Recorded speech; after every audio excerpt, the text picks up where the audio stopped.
시청자 여러분 안녕하십니까. 뉴스9의 신동욱입니다. 검찰이 이재명 대표를 소환했습니다. 피의자 신분입니다. 잘 아시는 것처럼 이 대표에 대한 수사는 여러 갈래가 있지만 이번에 부른 건 성남FC 후원금 의혹입니다. 성남시장 당시 기업들에게 특혜를 주고 축구단 후원금 명목의 금품을 받았다는 의혹이죠.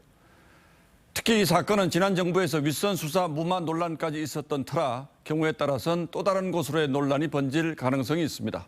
하지만 당장은 정치적 의미를 더 크게 볼 수밖에 없습니다.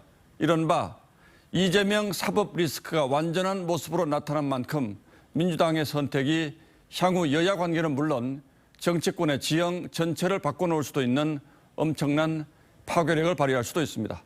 일단 민주당은 소환 불응을 선언했습니다. 오늘 첫 뉴스는 검찰 취재기자에게 부탁했습니다. 송민선 기자입니다.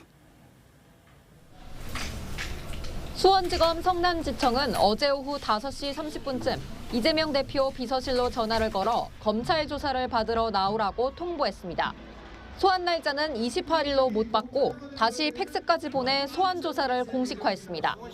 성남FC 관련 조사인데 이 대표가 공직선거법 위반 혐의가 아닌 특혜 비리 의혹과 관련해 소환 통보를 받은 건 처음입니다. 검찰은 구속수감 중인 정진상 전 실장을 먼저 불러 집중 조사한 뒤 이 대표에 대한 조사가 빠른 시일 내에 필요하다는 결론을 내린 것으로 알려졌습니다. 검찰은 지난해 성남FC 후원금과 관련해 성남시 전 팀장 등을 제3자 뇌물 혐의로 기소하면서 이 대표와 정 전 실장을 공모자로 적시했습니다. 이에 따라 이 대표의 최측근으로 구단을 실질적으로 운영한 것으로 파악된 정 전 실장 구속에 이어 이 대표의 소환은 정해진 순서였다는 분석입니다.